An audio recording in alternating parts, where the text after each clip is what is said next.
안녕하십니까. 언제나 소비자 편에서 방송하는 콘스탄트 김입니다. 이번 시간에는 돈 버는 증여 상속이 되겠습니다. 요즘에 고령화되고요. 이혼율이 증가하다 보니까 재혼을 많이 합니다. 삼혼도 많이 하고요. 그런데 재혼할 때 반드시 조심해야 될 것이 있습니다. 바로 상속 재산에 관한 내용이 되겠습니다.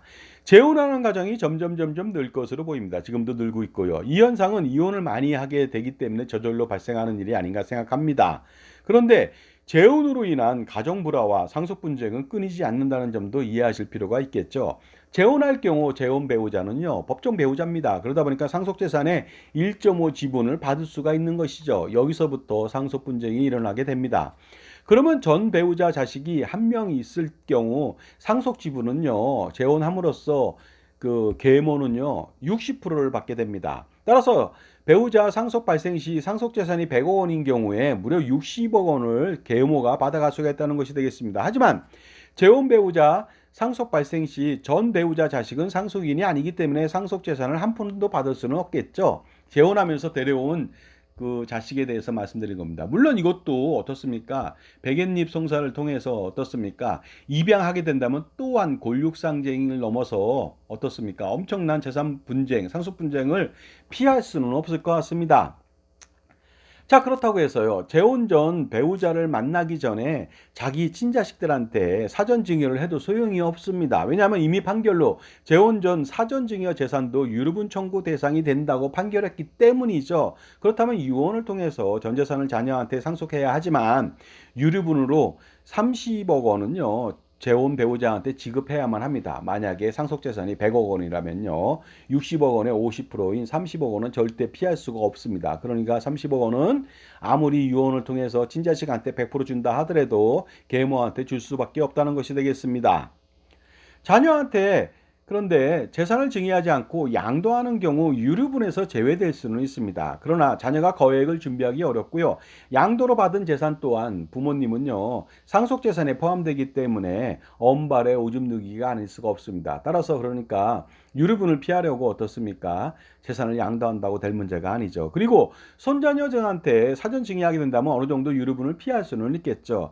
비상속인한테 증여한 것은요. 상속 발생 전 1년치만 해당돼서 거기에 대해서만 유류분을 청구할 수가 있습니다. 반면 상속인한테 증여한 것은 100년이 지나도 유류분 청구 대상이 되니까 손자녀, 며느리 사이한테 증여하는 경우가 많이 있는데요. 이것도 주의할 필요가 있습니다.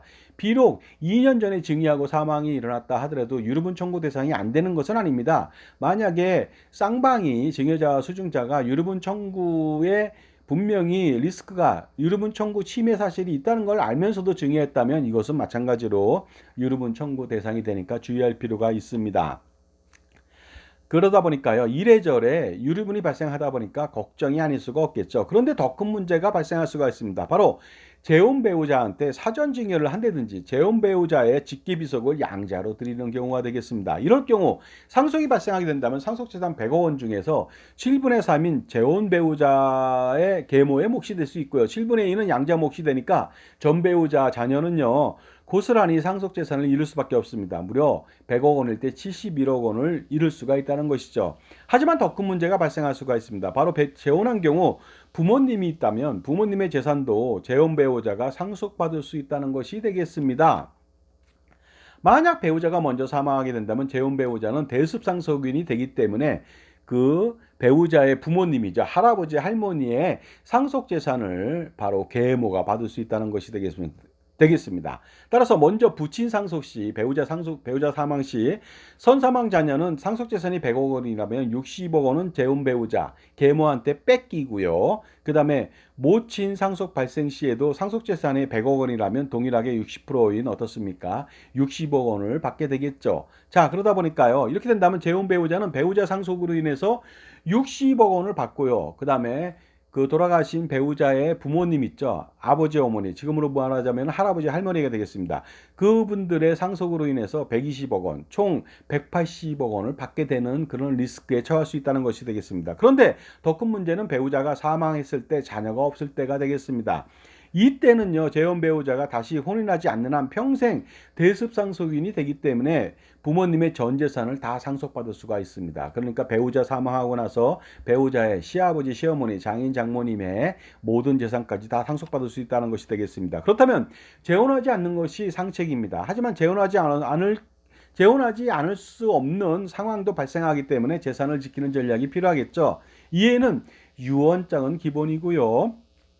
콘스탄트 김의 NGP 플랜을 통해서 전 배우자 자녀들 명의로 법인을 설립한 이후에 그 아버지나 어머니가 가수금을 활용해서 손자녀, 자녀 등을 지원하는 것이 가장 효과적이지 않은가 이런 생각을 해봅니다. 바로 상속재산을 줄임으로써 유류분을 최소화시킬 수 있기 때문이죠. 그리고 법인에서 상속세 마련 전략으로 사망보험금을 가입하게 된다면 상속 발생으로 추가의 고액의 보험금을 전 배우자의 자녀가 수취할 수가 있겠죠. 법인 자산이기 때문에 그렇습니다. 그러므로 다양한 전략을 통해서 재산을 지키는 노력이 필요하고요. NGP 플랜, 콘스탄트 김의 넥스트 제너레이션 플랜을 통해서 투자와 절세마저도 성공시킬 수가 있습니다. 재산이 많다면 엄청난 이슈에 봉착됩니다. 이런 많은 이슈 단 한 가지 해결책이 있습니다. 바로 콘스탄트 김의 NGP 플랜을 통해서 한 방에 해결할 수가 있거든요. 할아버지, 아버지, 손자녀 이처럼 재혼 가정에도 효과가 충분하겠죠. 100년 동안의 세금 우산하고 투자 우산을 펼쳐드리니까 그 기간 동안에 얼마나 많은 돈을 절세하고 투자하겠습니까?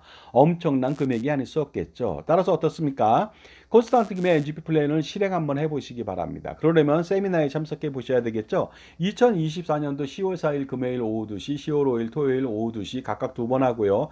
강남역 공간 이지에서 하게 됩니다. 그리고요, 신청 방법은 간단합니다. 저한테 5만 원 입금해 주시고요. 그 다음에 문자 보내주시면 되겠습니다. 그러면 참가자들은 제 저서에 사인해 주거나 이북을 전해드리도록 하겠습니다. 자, 강남역 약도 알려드릴게요. 강남역 5번 출구에서 나와서 2, 3분 걸으시면 되겠습니다. 자, 지금까지요. 재혼하게 된다면 엄청난 상속재산에 문제가 발생할 수 있는데 그 부분들을요, 효과적으로 대처하는 방법에 대해서 말씀 나눴습니다. 감사합니다.